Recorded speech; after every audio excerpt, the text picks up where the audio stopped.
सभी भक्तों को जय श्री राम।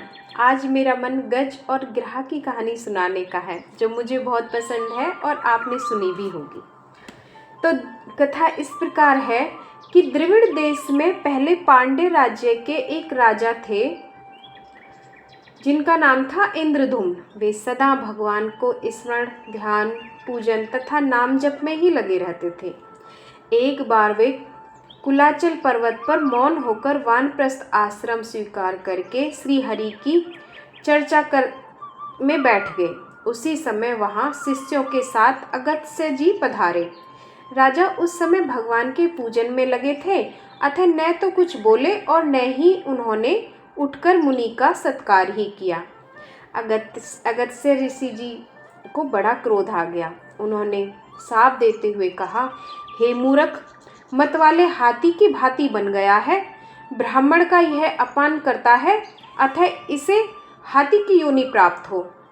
शाप देकर अगस्त्य ऋषि जी चले गए। उनके शाप के प्रभाव से शरीर छूटने पर राजा इंद्रधुम्न क्षीर सागर के मध्य त्रिकुट पर्वत पर हाथी हुए। वे बड़े ही बलवान थे। उनके भय से वहाँ व्याघ्र सिंह भी गुफाओं में छिप जाते थे। एक बार वे गजराज अपने युद्ध की हथनियों और कलंबों हाथी के बच्चों के साथ वन में घूम रहे थे। धूप लगने पर जब प्यास लगी, तब कमल की गंध सूंघते हुए वह युद्ध वहां के सरोवर में पहुंचा। वह सरोवर बहुत ही विशाल था। उसमें स्वच्छ जल भरा था। कमल खिले थे। सभी हाथियों ने जल पिया, स्नान किया और परस्पर सूंड में जल लेकर उछालते हुए जल कीर्णा करने लगे। उस सरोवर में महर्षि देवल के शाप से ग्रहा होकर हाथी के बच्चों के साथ वन में घूम रहे थे। धूप लगने पर जब प्यास लगी, तब कमल की गंध सूंघते हुए वह युद्ध वहां के सरोवर में पहुंचा। वह सरोवर बहुत ही विशाल था। उसमें स्वच्छ जल भरा था। कमल खिले थे। सभी हथिनियों ने जल पिया, स्नान किया और परस्पर सूंड में जल लेकर उछालते हुए जल कीर्णा करने लगे, खेलने लगे। उस सरोवर में महर्षि देवलोक शाप से ग्रहा होकर हुहु नामक गंधर्व रहता था।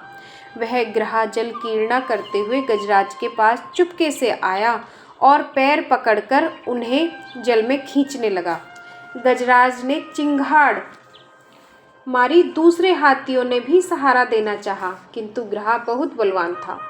दूसरे हाथी शीघ्र ही थक गए। कभी ग्रहा जल की ओर खींच ले जाता और कभी गजराज उसे किनारे के पास खींच लाते। इस प्रकार बराबर दोनों एक दूसरे को खींचते रहे। गजराज में हजारों हाथियों के समान बल था, पर वह घटता जाता था। वे थक जाते थे। ग्रहा तो जल का प्राणी था। वह इनसे जल में बलवान पड़ने लगा। जब ग्रहा के द्वारा खींचे जाते गजेंद्र बिल्कुल थक गए, उन्हें लगा कि अब डूब जाएंगे। तब उन्होंने भगवान की शरण लेने का निश्चय किया।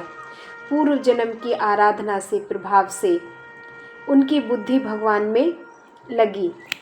पास से एक कमल पुष्प तोड़कर सूंड में उठाकर वे भगवान की स्तुति करने लगे। जब कोई अत्यंत कातर होकर भगवान को पुकारता है, तब वे दया में एक क्षण की भी देरी नहीं करते। कातर कंठ से गजराज भगवान की स्तुति कर रहे हैं। देवता भी उनके स्वर में स्वर मिलाकर भगवान का स्तवन कर रहे थे। उसी समय भगवान गरुड़ पर बैठकर वहां प्रकट हुए। भगवान का दर्शन करके गजराज ने वह पुष्प ऊपर उछालकर कहा, हे नारायण निखिल जगत के गुरु भगवान, आपको नमस्कार। आते ही भगवान ने एक हाथ से गजराज को ग्रहा के सहित जल में से निकालकर पृथ्वी पर रख दिया। अपने चक्र से ग्रहा का मुख फाड़कर भगवान ने गजराज को छुड़ाया। भगवान के चक्र से मरकर ग्रहा ऋषि के शाप से छूटकर फिर गंधर्व को हो गया।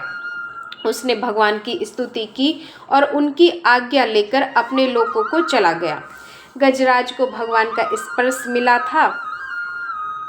उनके अज्ञान का बंधन तत्काल नष्ट हो गया। उनका हाथी का शरीर सुंदर दिव्य चतुर्भुज रूप में परिणित हो गया। भगवत पार्षदों का रूप पाकर वे भगवान के साथ उनके नित्य धाम में पहुंच गए।